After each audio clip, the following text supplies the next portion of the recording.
3, 4, c'est celle-là la plus belle.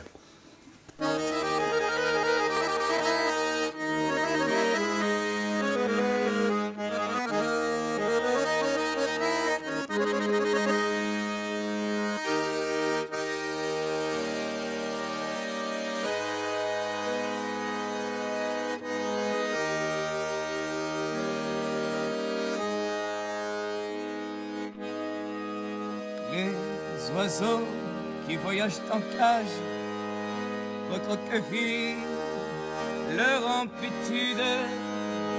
Ils traînent derrière eux leur paquetage par moins 100 000 mètres d'altitude. L'horizon est un inconnu à qui ils demanderont asile. Ils espèrent être les bienvenus dans le costume de leur exil, et ils portent au fond de leur cœur une poignée de sable du désert. Ils sentent souvent son odeur en souvenir d'un bord de terre. En 91, j'avais fait cette expo-là qui s'appelait Enfer et Paradis. Donc je mettais des scènes d'enfer sur les fonds rouges et des scènes de paradis sur fond bleu. Donc expo 91. Et là, il n'y a pas longtemps, j'ai dit je vais continuer. J'ai refait des enfers, des paradis. C'est Dante qui t'a inspiré sur ce coup-là? Mais tout, depuis tout le temps. Tout le temps, Dante? En fait, c'est la peinture classique, elle m'intéresse toujours. Rodin m'intéresse, tu vois. Ça c'est des extraits de La Porte de l'Enfer de Rodin, qui est inspiré directement par Dante. Alors, comme par hasard, on est lundi et samedi, j'étais dans la maison de Dante à Florence. Que là, on présente La Porte de l'Enfer de Rodin. Donc, j'ai regardé avec détail.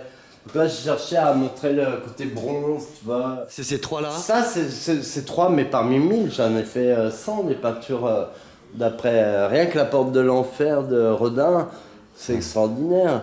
On la voit rue de Varennes à Paris, on la voit à Meudon, à la maison de Rodin.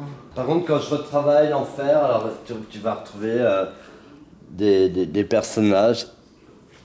Il y a des anges.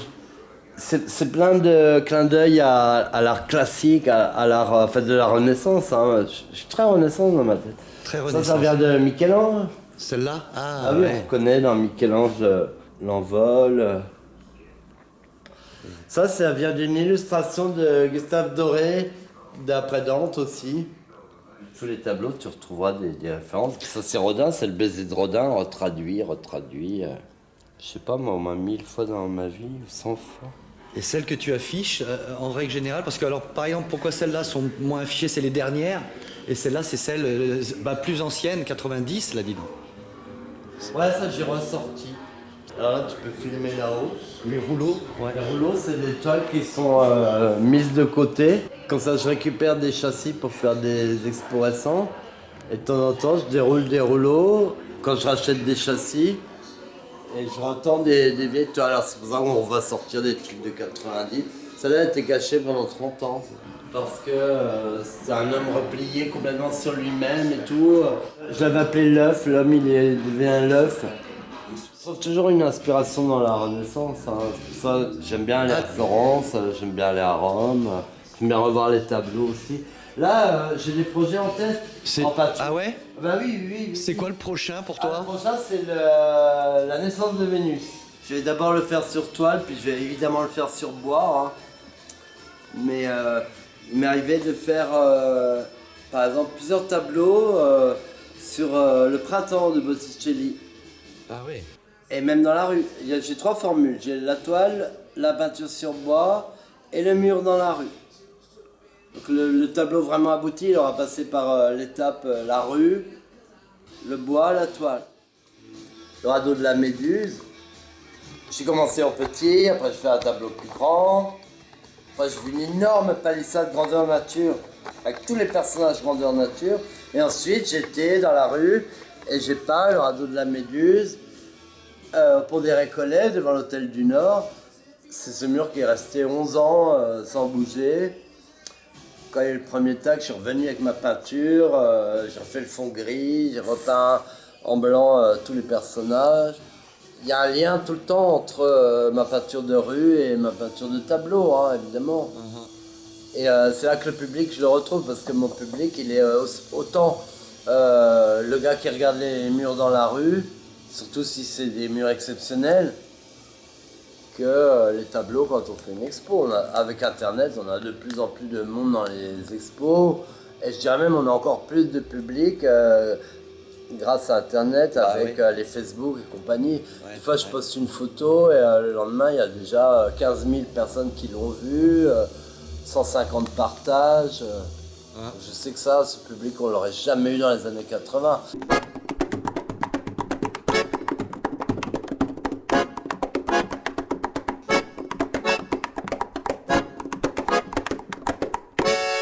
Il y a eu tout récemment une expo au Carreau du Temple, sur le street art, hein, puisque c'était Urban à refaire, premier salon, que j'ai trouvé assez scandaleux d'ailleurs. Pourquoi?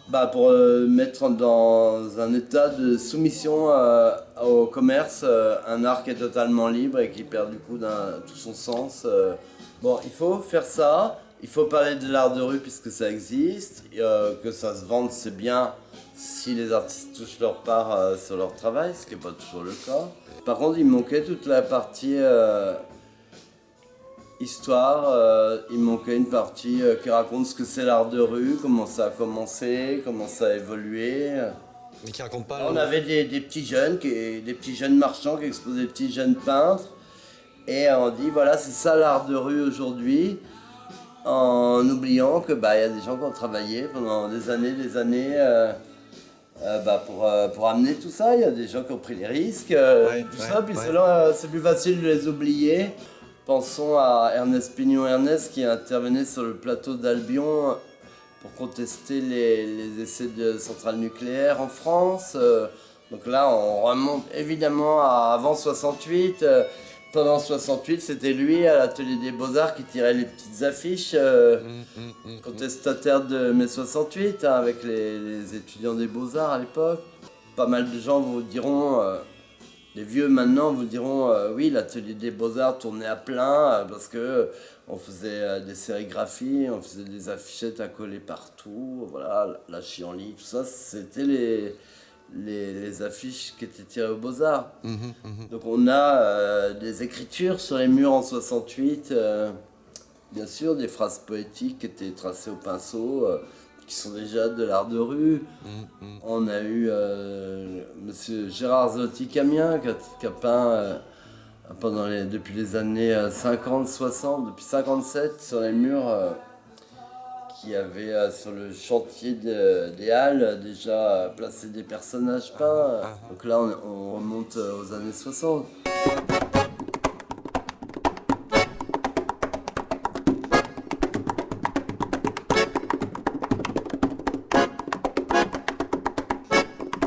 Voilà, en 71 je rencontre Ernest, j'ai 10 ans, et chez un peintre. Ça vous a fait quelque chose, j'imagine? Bien sûr. C'est là que c'est parti? J'ai entendu le discours aussi. Vous avez pu discuter avec? C'était des gars qui avaient une joie de vivre et qui partageaient énormément de belles paroles sur la vie, des espoirs. C'était jeune, hein. Qui étaient dans le partage aussi. Ils avaient la trentaine.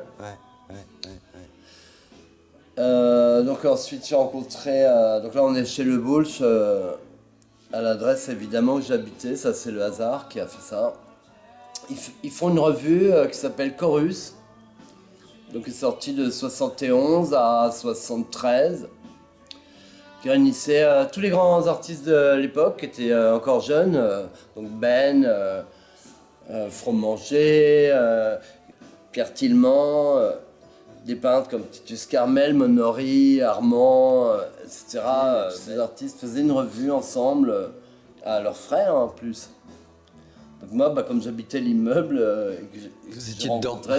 J'avais le droit d'être là. C'était un privilège et une chance en même temps. J'ai entendu tout ça. J'ai vu se monter les premières grandes expos quand c'était à la figuration narrative. J'ai été invité moi-même à exposer parce que je commençais à dessiner. Donc j'ai été invité à Avignon pendant le festival en 81. Il y a eu une grosse expo avec 200 peintres de ce mouvement-là. Et on me donne l'occasion de peindre en grand format. On investit la ville puisque c'est les 100 ans de l'interdiction d'afficher. Loi de 1881, souvenez-vous. On fêtait les 100 ans c'est super. de l'interdiction d'afficher en affichant partout C'est ce qu'on génial. voulait. Génial. Donc, Génial. sachant qu'Avignon, c'est déjà une ville où on expose énormément d'affiches. Donc, 200 peintres peignant ensemble sur une date, partout, dans une petite ville. Ouais. Je vais s'imaginer Ça se les voit. rêves que ça lance. Donc, de retour à Paris en 81, je monte une association Oui, oui. Avec, qu'on appellera Zigzag dans la c'est ça. savane, comme ça. c'est ça, ouais. Là, se joignent à nous des danseurs, des musiciens évidemment. Donc on faisait des festivals dans la rue comme ça. Ça arrivait d'un coup, on se donnait une adresse. Et hop, une fête arrivait avec Super. des artistes en train de se mettre à peindre et à inventer. Donc des danseurs en train de danser, des musiciens évidemment qui... C'était un peu ce qu'on ça. appelle aussi alors, un petit peu le courant La fête alternatif, spontanée, c'est-à-dire c'est tout le ça. monde se C'était le rassemble, début des années 80. on a une pensée, on est artiste, on a quelque chose à dire, Voilà. on vient et on fait. Et en mai, n'oublions pas l'élection de Mitterrand, Ouais, l'histoire de Coluche, ouais, qui était un bon tonton, quoi, un Ouais, ouais, tonton parrain ouais, évidemment. de bonne pensée, avec le rire en plus. Donc c'est vrai que si on n'avait pas eu Coluche, il n'y aurait peut-être pas eu tout ça, il n'y aurait peut-être pas eu Mitterrand, etc. Donc ça, il faut le dire quand même. C'est clair. On peint énormément, mais on organise un festival spontané comme ça. On avait décidé... Un des plus Curieusement- gros que vous aviez organisé. ah bah c'était Celui-là, énorme. c'était énorme. Ouais. Donc c'était le premier dimanche de chaque mois et on était avertis de l'adresse. Et là les énergies se regroupaient, puis on pouvait créer librement, totalement librement. J'ai inventé mon bonhomme blanc dans ce cadre. Ouais, c'est en 83, je crois. Ouais, c'était là, comme j'ai dit, 81, 83. C'est parti là, quoi. Et Ouais. là j'ai dit, bah, moi personnellement, chacun s'attribue un rôle. Moi je vais mettre un être en liberté totale. Je vais mettre dans la ville un bonhomme tout nu qui va courir là où il veut, qui va donner une énergie énorme aux gens qui vont le croiser. Mais je me suis donné comme but de faire ça toute ma vie. Donc ça peut pas être normal à C'est 20 courageux. ans. Ça peut paraître un peu bizarre quand on a 55 ans, comme j'ai aujourd'hui. Mais en effet, ça a fait 33 ans, 34 ans que je fais ça. Et qu'il Je vit. continue sur la même idée, d'une idée d'un mec qui a 20 ans avec des copains et Super. qui décide de transformer la vie. Uh-huh. Je parle pas de la ville, mais de la vie. De la vie. De rendre les gens plus libres d'une certaine façon. Donc autant un mec a pu écrire une phrase, mettre c'est quoi la liberté, un truc comme ça, comme moi je mettais mon bonhomme blanc qui disait la même chose, qui disait c'est quoi la liberté Pour vous, c'est quoi la liberté? Bah, c'est vrai qu'aujourd'hui, un mec qui va se mettre tout nu, qui va traverser un bout de ville, il va se faire arrêter par la police. Qu'est-ce que ça veut dire, ça, se balader tout nu Donc moi, ça fait 33 ans que je fais des mecs qui se baladent tout nus, mais ils n'ont jamais pu être arrêtés puisque c'était de la peinture. Ouais. Alors on l'a effacé, on l'a recouvert. Mais parce qu'en plus, vous avez votre nom, etc. Ouais, mais Partout, on sait où vous êtes. Ce bonhomme blanc, il existe. Ouais, maintenant c'est c'est- rentré dans les mœurs, ouais, presque, oui. Il est devenu un être vivant quelque part dans la société. Donc si la police ou la loi ou l'ordre établi a quelque chose à dire, c'est au bonhomme blanc qu'elle a à le dire. Mais que dire à un personnage qui n'est que peint?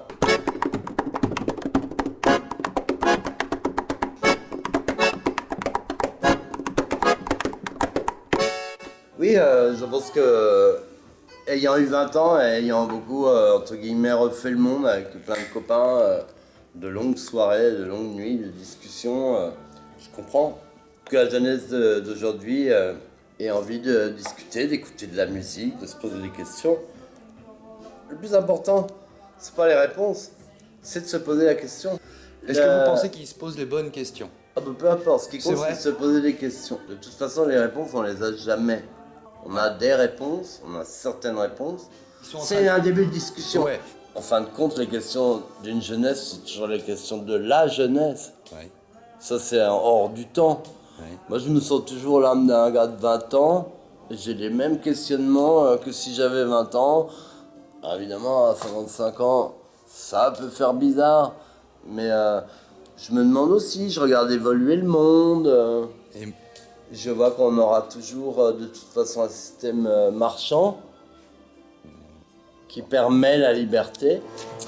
Tant mieux que des gens pensent liberté, changement. Ça, c'est génial, parce que c'est vrai que c'est un monde qui a besoin de changer. On a subi la pression des attentats, des terroristes. Il y a eu la peur, on a envie de se libérer de la peur. Donc pour se libérer de la peur, on va s'émanciper dans une notion qui est finalement la notion normale de la vie, c'est-à-dire rencontrer des gens, parler. Ça exorcise la peur, ça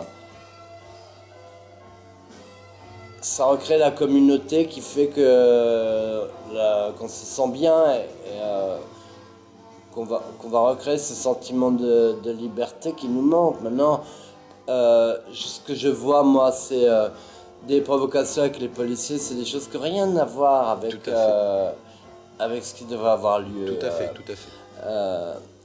C'est-à-dire les policiers, c'est des gens aussi, c'est des gens qui demandent qu'à rejoindre les vrais mouvements de Tout à liberté. fait. On a vu ça des tas de fois, on a vu ça en Chine quand il y avait l'histoire des chars à Tiananmen, on a vu ça à Prague quand il y a eu le printemps de Prague. Les soldats sortaient de leurs chars et rejoignaient les militants, tout ça. On se dit c'est très beau, il se passe un truc absolument merveilleux. La liberté va enfin régner, tout ça. Maintenant, une liberté où on donne du pouvoir à ceux qui veulent nous détruire aussi, on sait qu'elle est dangereuse pour nous-mêmes. Donc la société, elle est double. La jeunesse, elle est double aussi. Ça veut dire qu'il y a beaucoup de jeunes qui veulent que profiter, casser, détruire. Et il y a une autre jeunesse qui veut construire.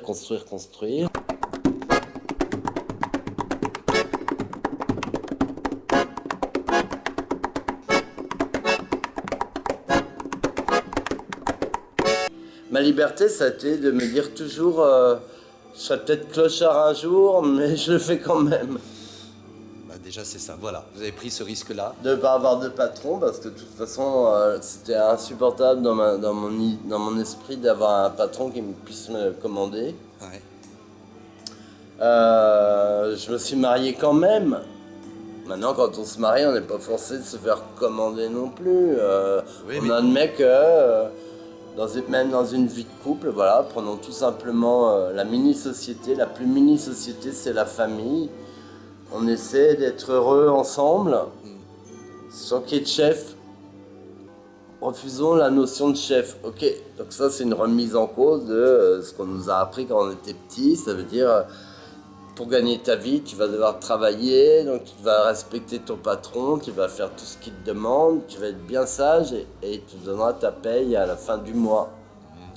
Si on prend vraiment le métier,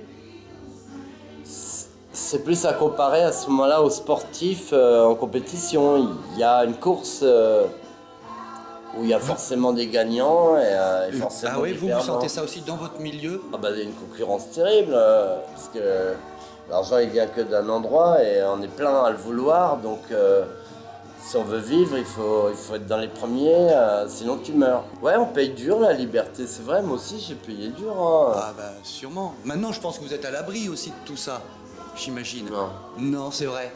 Même un artiste comme vous, Bah oui, à l'origine du street art. chaque début de mois, je me dis, bah si ce mois-là je gagne rien, je suis vraiment dans la merde. Je Ouais, tombe mais ça dans doit les vous dettes. rassurer parce que ça fait 30 ans que c'est... 33 ans je Que crois. je vis dans cette angoisse. Ah, c'est quand même une angoisse aujourd'hui, même aujourd'hui Ah encore. bah ça a toujours été, c'est la dette D'accord. quoi. D'accord. Si tu payes pas ce qu'on te demande, t'es dans la dette. D'accord, d'accord. Vous avez jamais voulu aller dans ce système de merchandising, c'est ça Bah aussi. ça, c'est que tout ce qu'on nous demande, c'est gratuit. C'est jamais payé.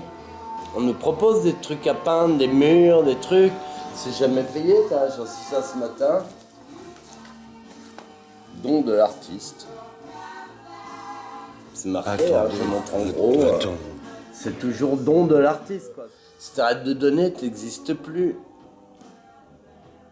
Donc tout ce qui est vendu, c'est la plupart du temps pour des bonnes œuvres, parce que t'as des tas de gens qui viennent solliciter sans arrêt. Donnez-nous un tableau, ça va vous faire connaître. Ouais, bah oui, je suis d'accord. Je pense que quand j'aurai 70 et 80 ans, on me dira toujours donnez-nous un tableau, on va vous mettre dans une vente, ça va vous faire connaître. Parce qu'on n'est plus à la belle période où l'art représentait quelque chose. Il y a eu la période où il y a eu des vrais artistes qui ont bien gagné leur vie. Aujourd'hui, il reste Pierre Soulages, il reste quelques vivants qui ont vraiment su profiter d'une période assez exceptionnelle, disons entre les années 50, comme les chanteurs qui touchent des droits d'auteur, tu vois, c'est merveilleux d'entendre ça. Bien sûr, Je trouve ça merveilleux, nous on a des... Ouais, vous n'êtes pas dans la... Quand des livres sortent, on touche jamais un centime de droit d'auteur, puisqu'on nous dit ça va vous faire connaître d'être dans un livre. On accepte de céder nos droits pour être dans le livre, sinon bah, c'est tout simple, on n'est pas dans le livre. Donc pour être connu, il faut accepter de céder ses droits d'auteur. Quant au programme de retraite, c'est bien simple, j'ai encore reçu le papier ce matin. Le programme précise bien qu'on aura 0 retraite. On n'aura rien. Alors qu'est-ce que vous vous dites du coup, vous qui me dites qu'il faudra peindre jusqu'à ce qu'on soit très vieux, en espérant toujours vendre un tableau à quelqu'un qui va venir s'intéresser. Ouais, on n'est pas... c'est pas... moi, je peux pas dire que j'ai eu une réussite. Ah oui, c'est vrai, vous le considérez comme ça? Socialement, oui. Mon bonhomme blanc, c'est une réussite sociale énorme quand même. énorme, je le reconnais. C'est génial. Je vais dans n'importe quel endroit, pas forcément à Paris, mais il y a des gens qui me reconnaissent, qui viennent me dire bonjour monsieur Ménager, y compris dans d'autres pays. C'est formidable d'être reconnu dans la rue. Bah oui, parce que vous avez commencé aussi Alors que j'ai pas une gueule ni d'acteur, ni de chanteur. de peintre, D'artiste peintre. Je passe plus à la télé depuis 20 ans. La télé, elle a complètement oublié de parler des peintres. Bah, j'entendais Blake, là, l'autre jour, justement, à propos de Urban Arfer, là, qui disait que lui, il pensait que ça allait venir dans 10 ans, puis finalement, il dit « Ah bah c'est maintenant, 30 ans après. » Donc lui, il a le sentiment d'une réussite. Bon, lui, il était présenté par un marchand, il avait un stand, puis rien que pour lui, il avait des raisons d'être très content. Mais moi, j'avais aucune présence sur ce salon. J'envoyais quelques courriers aux marchands que je savais exposer en leur disant c'est quand même bizarre, vous trouvez pas, si je fais pas partie du premier salon de l'art de la rue, ça va faire bizarre, les gens vont se demander ce qui se passe. Ils m'ont dit on n'a plus de place sur les murs pour toi, mais si t'as un truc sur socle, on veut bien, tu peux te trouver une petite place. Tu vois, j'avais l'impression de mendier, quoi. Donc bon, j'aurais pu aussi dire je fais pas partie de ça, mais en même temps ça serait m'exclure moi-même que de même pas faire le geste de demander à des gens que je connais, de leur dire vous avez pas une petite place quand même. Je fais partie des gens qui ont fait l'art de la rue, c'est vrai, mais si j'avais rien demandé, j'aurais pas été du tout sur le salon. D'accord. Alors Blake peut dire j'ai attendu 30 ans. À ce moment-là, qu'est-ce que je vais dire? Moi, j'ai attendu quoi? Je suis même pas là. Je suis même pas sur ce premier salon de l'art de rue. La différence, elle m'a plu, c'est quand un journaliste vient là-dedans et il a trouvé le petit coin où je suis et il dit « Il y a Jérôme Ménager ». Et lui, là, il a fait un gros plan sur le tout petit tableau que j'avais dans un tout petit coin. Mais ça voulait dire que j'en fais partie. Mais est-ce que pour vous, il faut le changer, ce monde? Bah, alors, le changement. Vous le changez, le monde, avec ça, déjà. Le peu de gens qui croisent vos toiles. Mais oui, non, vous pensez pas, c'est vrai? Si. C'est ce que vous espérez intimement, C'est ce que j'ai toujours fait, bien sûr. J'ai la conviction totale. D'ailleurs, je disais à 20 ans, Si tout le monde va peindre dans la rue, on aura des rues toutes colorées, on aura un monde nouveau. Vous êtes désenchanté? Non, pas du tout, au contraire, je suis complètement, t'as vu, j'arrête pas de peindre. Je veux dire, le 13 novembre, il y a eu ces attentats, moi j'étais à l'île de la Réunion, dès que je suis rentré, j'ai pris mes pinceaux, je suis allé dans la rue, j'ai fait tout le canal, j'ai peint, nous sommes en terrasse, j'ai peint des buveurs de bière, de coups.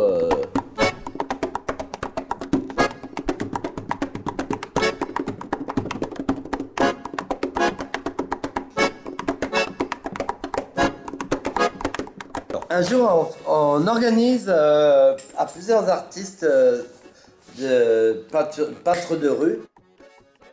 Donc là, il y avait tout le monde. Speedy Graffito, Nemo, tout le monde. C'était au Blanc-Manteau, à l'espace des Blancs-Manteaux. Ouais. En 2005, on fait une expo, j'ai encore le carton là, ça s'appelait Section urbaine. Ouais. Donc on avait reconstitué une grande rue dans tout le lieu d'expo. Et on se regroupait par binôme, on s'était fait des petites cabanes et le public entrait, visitait, il y avait énormément de monde. Puis le public se baladait, mais nous dans nos cabanes, on était là tout le temps de l'expo, donc on vivait là. On était dans notre lieu d'expo, les gens venaient nous voir, et bonjour, et machin, et on vous dédicace le catalogue, on était à l'aise dedans. Bah oui. Mais on se permettait des sorties, alors on prend un pot de peinture. Voilà, tiens, je vais peindre ce mur-là. Donc, je vais à 100 mètres de là, je peins un mur, et il y a l'Atlas, là, qui est un des copains de Jean Faucheur, qui m'accompagne avec sa bombe de noir. Et lui, il fait des petits labyrinthes qui font des signatures. Hein. Il est avec moi, je suis en train de peindre. Et voilà les policiers qui arrivent. Je termine quand même mon bonhomme. Et je marche à pas lent pour pas avoir l'air de courir, mais je sais que mon but c'est de rejoindre l'expo où je serai en toute impunité. En sécurité, quoi. Ouais. Et les policiers, je les vois en me retournant, tombent sur l'Atlas. Lui, il a une bombe de peinture noire à la main, et on lui montre les bonhommes blancs, et c'est lui qui prend. Alors, il fait, viens. Et là, je commence à marcher, je me rends compte que mon pas s'accélère. Et j'entre enfin dans l'expo en faisant ouf. Et là, je vois les policiers qui attrapent la classe pour l'empêcher d'entrer. Je fais, oh, lui, on va l'accuser d'avoir peint mon bonhomme blanc alors qu'il a une bombe Noir. de peinture noire à la main. Voilà. Bon, enfin, il nous a rejoint 10 minutes après, mais Ça a été quoi, ça a quand été. même révélatrice du fait que quand on peint, on a toujours cette peur et qu'il y a l'extérieur et l'intérieur. Donc je pense que pour résumer notre vie d'artiste, elle tient compte du fait qu'on est obligé d'avoir des lieux de sécurité, nos petites grottes, des lieux qu'on peut fermer. Où rien peut vous arriver, quoi. Où rien ne peut nous arriver, et puis un extérieur qui est un lieu de péril, un peu aller dehors, c'est prendre un risque.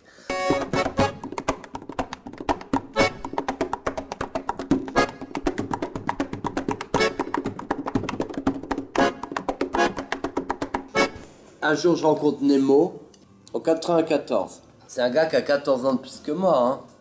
Je me mets à peindre avec Nemo, qui était un des emblèmes aussi du 20e, avec ses personnages parapluie, l'hommage au ballon rouge, à la Maurice, tout ça. Et on s'est très bien entendu tout de suite. C'était une découverte essentielle parce que c'était bien pour moi que je rencontre un plus ancien qui a la même passion de la rue. Et c'était sans doute bien pour lui aussi de rencontrer un mec comme moi, qui avait à la fois un pied dans l'art et surtout deux grands pieds dans la rue. Et on a peint ensemble. On a entamé une série de 160 murs qui sont en photo dans mes albums. Là, on a fait 160 murs ensemble. On allait tous les jours en fait. Il venait tous les matins à me chercher avec sa bagnole et on choisissait un mur et on travaillait vraiment des projets. On a élaboré c'est le mot, des murs qu'on a fait ensemble. En pensant au quartier, à ses habitants. Donc sur le même quartier, on a travaillé plusieurs années.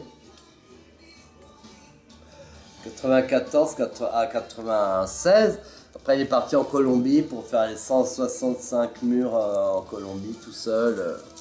Il travaillait admirable, il avait rencontré le maire qui lui circulait en clown sur un dos d'éléphant Ah ouais. pour faire sa campagne électorale. Il a été élu président. Enfin, c'était l'époque des enlèvements, mais Nemo, c'est impossible de l'enlever, il est insoulevable. Ah ouais. C'est un poids, Ah, il est costaud. c'est un hippopotame. Ah ouais. T'enlèves pas un hippopotame comme ça.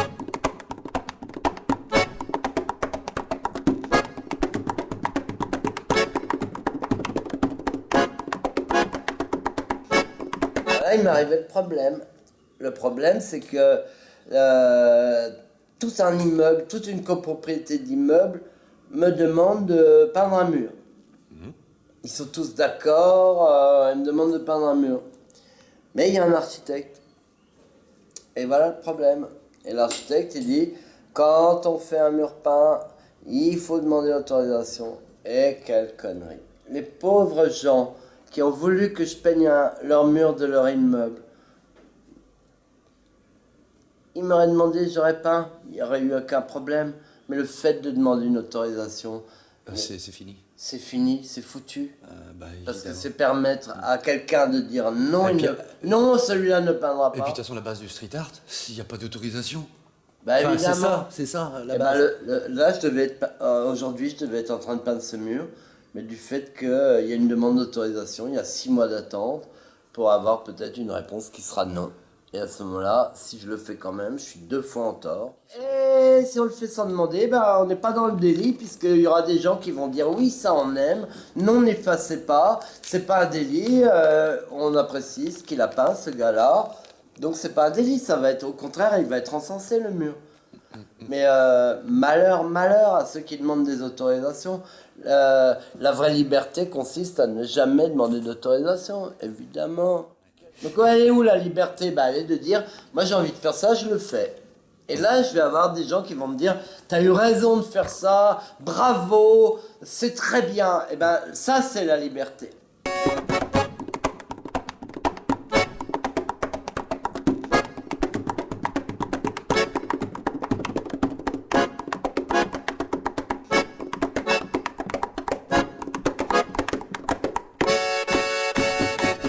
Mille formules d'expo. Hein. Donc après, certes, les artistes qui réussissent ont des expos de musée, ça j'en ai même pas parlé, parce que moi, il est hors de question, maintenant que ça m'arrive. On m'a dit que j'étais grillé, machin, j'ai trop exprimé mes idées, donc je suis pas adapté à la formule muséale. Hein. Je suis un rebelle, moi aussi. Oui. Dans les artistes, je fais partie des rebelles. Hein. Je suis pas dans ceux qu'on prend comme ça, ou alors on me prend par ce qu'il faut. C'est une rétrospective sur l'art de rue, ils sont un peu obligés de m'exposer. Hein. Bah oui. Maintenant, quand on m'invite à un vernissage, l'organisateur a toujours peur que je parle à des gens, que je dise ce que je pense. C'est vrai, c'est Ah bah ça. la liberté de penser, ça te ferme des portes aussi. Hein. C'est fou, ils appellent des artistes qui sont... Bah, du moins, les portes qu'on ferme aux gens libres, c'est des portes de monde fermé. Quand t'as l'esprit libre, t'as toutes les portes ouvertes des mondes libres. Mais les portes qui se ferment, c'est des portes de monde fermé, c'est des portes Bah, tout à fait. de monde clos. Ouais. C'est des petites impasses. Il faut faire en sorte dans notre vie que le monde où l'on soit nous-mêmes, ça c'est très important, que le monde qu'on choisisse nous-mêmes ne soit pas un cul-de-sac, ne soit pas une impasse. Il faut toujours se choisir un monde qui est d'état de sortie. Donnons l'image à la vie, donnons-lui l'image d'un labyrinthe. À ce stade, la seule et meilleure comparaison que je puisse faire serait celle des catacombes, là, du moins ce qu'on appelle les catacombes, les carrières sous Paris. C'est un territoire complètement libre qui fait des centaines de kilomètres et où il y a des dizaines d'entrées et des dizaines de sorties. Celui qui va là-dedans, il sait qu'il va dans un monde particulier, qui est un monde de liberté, qu'en plus c'est interdit. Donc choisir une liberté dans un monde interdit, c'est très fort, parce que c'est encore plus un monde libre. Mais On n'y rentre que si on connaît les sorties. Ou alors c'est au petit bonheur la chance, mais on risque de sa vie. On risque d'y rester plus longtemps que prévu. Bah, c'est ça la vie, un labyrinthe. C'est lui qui va explorer une voie qui lui paraît intéressante, voire fascinante, peut en fait aller tout droit dans un dédale qui ne le mène à rien. Qu'il mène si loin qu'il ne trouve plus sa subsistance vitale. Au moins eau fraîche, nourriture. Il y a des impasses. La vie, c'est un labyrinthe, et dans tout labyrinthe, il y a des impasses. D'ailleurs, c'est fait exprès. Pas de labyrinthe sans impasse. Et le jeu du labyrinthe, c'est de trouver la sortie, la sortie, parce qu'il n'y en a pas des milliers, finalement. Parfois, dans les 350 km qu'on a de catacombes sous terre, il y aura une sortie ce soir-là qui ne sera pas bouchée. Parce que j'ai entendu, ouais, t'as fait beaucoup de toiles, beaucoup de peintures en dessous, ouais. Il y en a encore. Il reste des peintures que j'ai fait en 83. C'est le seul endroit où on voit mes premières peintures, c'est toujours dans la catacombe à Paris. Donc il y a des endroits, il y a des territoires, il y a des coins qui sont bouchés pendant parfois 10 ans, pour se réouvrir, ou parce que des courageux ont creusé un tunnel pendant plusieurs nuits. Oui, c'est des coins que je connais bien. J'ai emmené Higelin, Werner Herzog, j'ai emmené Sting. Donc on a des territoires comme ça à Paris, on a des parcours parallèles. Comme il y a les petites rues que peu de gens explorent, les arrière-cours de Paris, c'est un mystère aussi. C'est des surprises, c'est des petits détours qui font qu'on peut tomber sur un petit chef-d'œuvre voilà, que personne ne voit jamais, mais, ou même dans le monde est ça aussi. Tu vas en Inde, tu vas dépasser Pondichéry, tu vas te retrouver à Auroville, et là tu vas dire tiens, oh voilà un monde merveilleux, oh, incroyable, extraordinaire, tout le monde vit là, comme les hippies des années 70, et puis ça se passe bien, et puis oh là là, mais ça fait 40 ans que ça dure, et bah oui, ça se passe toujours, il y a des gens du monde entier, ils vivent en harmonie. Il y a ça, c'est des coins où j'adore être, où il y a plein de peintures, oui. Bah évidemment, bah oui, tout à fait, j'ai des amis qui vivent là-bas. Comment tu trouves ça, Auroville? Bah c'est magnifique, c'est une expérience de vie fantastique. Tu l'as fait toi un jour dans ta vie? Bah oui, j'ai eu ma maison dans la Cévennes. J'ai rénové une baraque en pierre dans la Cévennes. Toi qui as rénové? Oh, complètement, ouais. Et alors, le passage a duré combien de temps? Eh ben, pour ma première femme, elle y est toujours, donc ça lui fait déjà 16 ans de vie là-bas. Elle est toujours là-bas, ta première femme? Mais oui. Ah, super. C'est le bonheur, ouais. Elle a voulu vraiment le bonheur, elle m'a dépassé au niveau du bonheur. Ouais. Ah, tu penses? Ah oui. Oui, oui. Pourquoi? Ah bah quand on vit comme ça. Et dans ce cas-là, pourquoi tu vivrais pas comme ça, si tu penses que c'est toi un idéal que t'aimerais vivre? Mais parce que moi j'ai mes tableaux c'est ma vie. Oui, du coup tu peux pas t'isoler. J'ai un public. Tu peux pas t'isoler. Et de quoi j'aurais vécu après. Ouais. Tu retournes de temps en temps? Bah j'y suis retourné, ouais. Il n'y a pas si longtemps, c'est vrai. C'est vrai? Oui, j'ai peint là-bas d'ailleurs. Ah oui? J'ai même t'as mis traces. T'as mis ta petite trace là. Énorme. Allez voir un village templier qui s'appelle la Garde-Guérin. Il y a une grande tour et c'est un village complètement du Moyen-Âge. Je suis allé, c'était un jour d'été. Les gens du coin m'avaient tendu une grande toile. Il y avait des musiciens qui jouaient. Et tous les gens qui s'asseyaient sur les pelouses. J'ai peint exactement tout ce que je voyais autour de moi. Sur une grande toile qui fait 6 mètres par 5. Avant la tombée de la nuit, les gens du village sont venus me voir en me disant voilà, on vous a dédié la salle communale, le tableau il va aller là. Donc j'ai dit bah il est à vous, et il est toujours là à voir. Donc ceux qui visitent la Garde-Guérin, il y a du monde même touriste l'été qui va se promener dans ce petit village. Ils auront la grande toile Il y en a qui une raconte tout ce qui s'est passé ce jour-là. C'est la dernière fois que je suis allé dans les Cévennes d'ailleurs. Et si on devait connaître 3-4 toiles de toi, Bah, tu nous dirais d'aller où? Celle-là déjà ou pas? Ah bah oui. Celle-là, là. oui, hein, d'accord. Oui, après il y a des grands murs peints. Bah il y a le mur de Ménilmontant. Oui, on le voit de la Tour Eiffel celui-ci, oui. Celui-là, il est magnifique. Oui, oui. Donc il est signé de 95, mais il a été commencé en 88. Qui c'est qui t'a fait la commande? Sylvie Puissant. Une fille absolument merveilleuse. Elle a... Je dirais pas qu'elle a donné sa vie pour m'aider à être artiste, mais elle a fait beaucoup... Elle a fait beaucoup pour m'aider à ce que je suis. Mais qui a beaucoup insisté aussi et qui a aidé à ce que j'ai ce mur... parce qu'à l'époque, c'était que les peintres très reconnus. Donc il y avait Villègle, il y avait le mur de Ben, de Belleville. Maintenant, ça se démocratise. Nemo a obtenu d'avoir des façades d'immeubles par des associations de copropriétaires. Aujourd'hui, se redéveloppe dans des arrondissements comme le 13e par des maires fous d'art de rue comme Jérôme Coumet, qui est le maire du 13e. Il n'y a plus les 12 murs aujourd'hui, il y en a 120, 200, 300, je sais pas.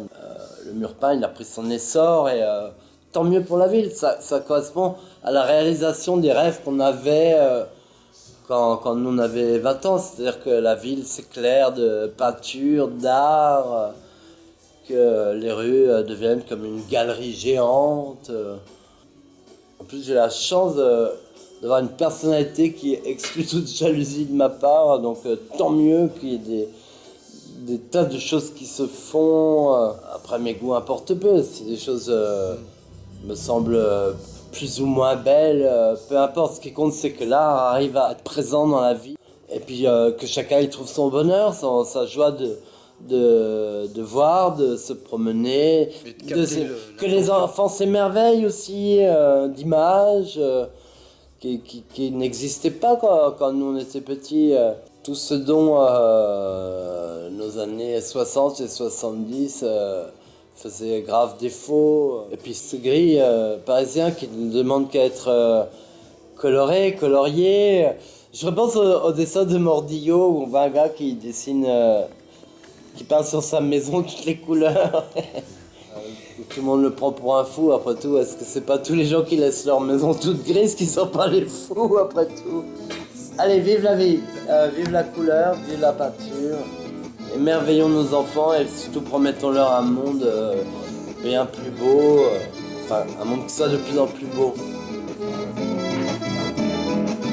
La tête posée sur une bouteille de trou noir, je remonte sans cesse le comptoir de mes rêves et là je me stoppe et je regarde.